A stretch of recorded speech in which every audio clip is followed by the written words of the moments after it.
जब ये ऐसा कह रहे थे तभी उन्हें साईं बाबा का रूप पुनः दिखने लगा।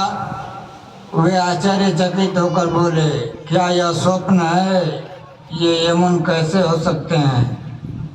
अरे अरे, यह तो पूर्ण योग अवतार हैं। दूसरे दिन से उन्होंने उपवास करना प्रारंभ कर दिया। उन्होंने प्रतिज्ञा की कि जब तक बाबा स्वयं बुलाकर आशीर्वाद नहीं देंगे तब तक मस्जिद में कदापि न जाऊंगा। इस प्रकार 3 दिन व्यतीत हो गए। चौथे दिन उनका एक इष्ट मित्र खानदेश से शिरडी आया। वे दोनों मस्जिद में बाबा के दर्शन करने गए। देखिए, जब ऐसी स्थिति डॉक्टर ने समझे तो क्या कह रहे हैं? ये पूर्ण योग अवतार है। योग अवतार का मतलब होता है,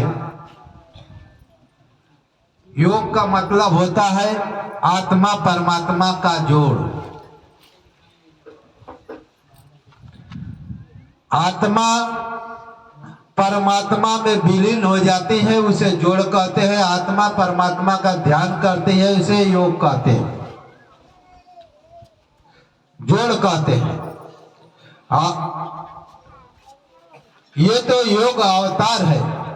योग अवतार का मतलब है ये स्वयं योगी है। योगी का मतलब कि अपने एक योगी होता है कि योग का अभ्यास करता है, आत्मा परमात्मा का ध्यान करता है, तो उसे योगी बोला जाता है। योग अवतार उसे बोलते हैं कि जो योग में अपनी स्थिति बना लिया है, यानी परमात्मा में साधना करते करते परमात्मा में अपनी स्थिति बना लिया है। अब उसे योग करने की जरूरत नहीं है, उसे योग अवतार कहते हैं। अब तो वो वही में रहता है। हाय, जिसको पाना था आत्मा को, ब्रह्म को, ईश्वर को पाना था, और ईश्वर को पा लिया, और जो पा लिया वो योग अवतार उसे कहते हैं। और जो अभी साधना कर रहा है परमात्मा का, आत्मा का, तो उसे योगी कहते हैं। अवतार का मतलब होता है अपनी स्थिति में पहुंच गए, उसकी भक्ति पूर्ण हो गई। अब उसे भक्ति करने की कोई आवश्यकता नहीं है, ध्यान करने की कोई आवश्यकता नहीं है। तो इसी तरह से वो डॉक्टर अब क्या करता है कि उपवास करना शुरू कर, जान गया कि बाबा कोई साधारण व्यक्ति नहीं है।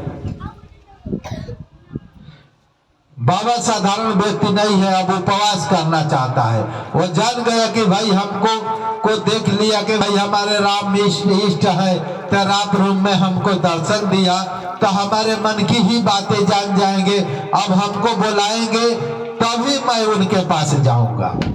अब वो भक्त क्या कर, डॉक्टर क्या करता है, उपवास शुरू कर देता है सीढ़ी में, और बाबा के दर्शन करने नहीं जा। 4 दिन तक ले उपवास करना प्रारंभ कर दिया।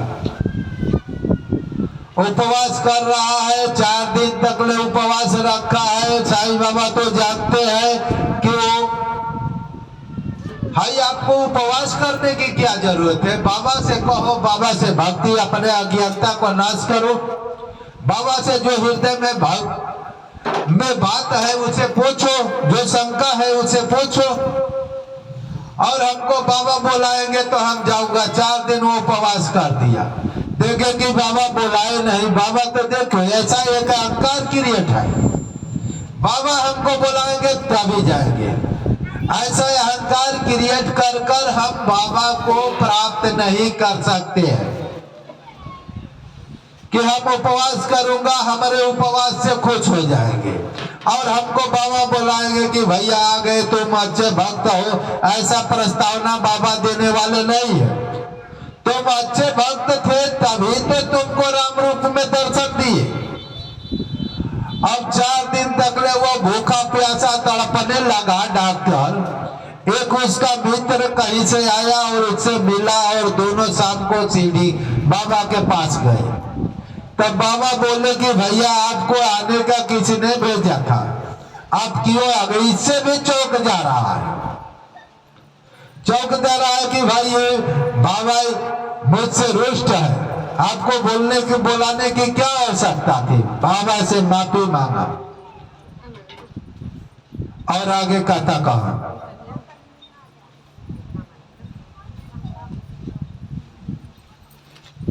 दोनों मस्जिद में बाबा के दर्शन करने गए। नमस्कार होने के बाद बाबा ने डॉक्टर से पूछा, आपको बुलाने का कष्ट किसने किया? आप यहाँ कैसे पधारे? यह प्रश्न सुनकर डॉक्टर द्रवित हो गए और उसी रात्रि को बाबा ने उन पर कृपा की। डॉक्टर को निद्रा में ही परमानंद का अनुभव हुआ। वे अपने शहर लौट आए तो भी उन्हें 15 दिन तक वैसा ही अनुभव होता रहा। इस प्रकार उनकी साईं भक्ति कई गुना बढ़ गई। उपयुक्त कथा की शिक्षा विशेषता मूल्य शास्त्री की यही है कि हमें अपने गुरु पर दृढ़ विश्वास होना चाहिए। देखिए, अब बाबा कह रहे हैं कि आपको बुलाने का किसने कष्ट किया, और ये बात सुनकर डॉक्टर ने माफी मांगा और कहा कि भगवान मुझसे गलती हो गई है, मुझे सामना क्षमा करो, मैं अज्ञानी हूँ, मूर्ख हूँ, ऐसा अपना बाबा के सामने प्रस्तुत किया। जब भक्त अपने को ज्ञानी समझने लगता है, कुछ अहंकार आ जाता है, तो बाबा भी क्रोधित हो जाते हैं, क्योंकि भक्ति में अहंकार नहीं होना चाहिए, ज्ञान में अहंकार नहीं होना चाहिए।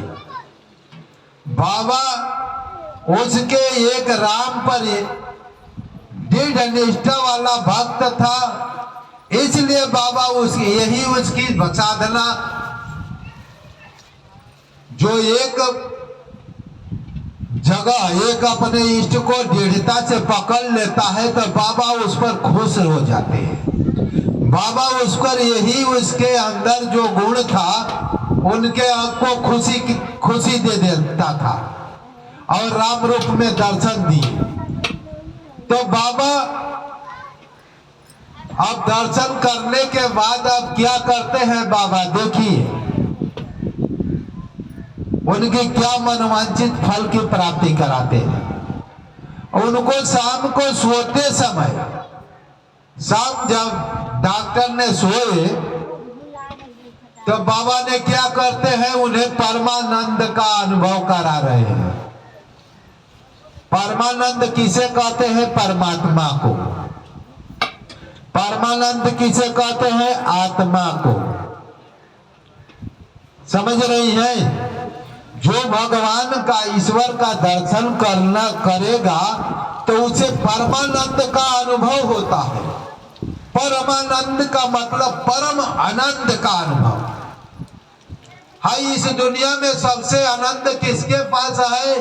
भगवान के पास है, जो परमात्मा है उसके पास है, और इस संसार में किसी के पास नहीं है परमानंद का अनुभव। तो साईं बाबा ने अपनी कृपा से डॉक्टर को परमानंद का अनुभव कराए, यानी परमात्मा का दर्शन कराए। देखिए, वो राम की भक्ति करता है डॉक्टर, लेकिन राम ने उसे परमानंद का अनुभव यानी परमात्मा का अनुभव नहीं कराए, परमात्मा का दर्शन नहीं करा पाए। कौन कराया परमात्मा का दर्शन? साईं बाबा ने उस डॉक्टर को परमानंद का अनुभव कराने का मतलब परमात्मा का दर्शन कराए।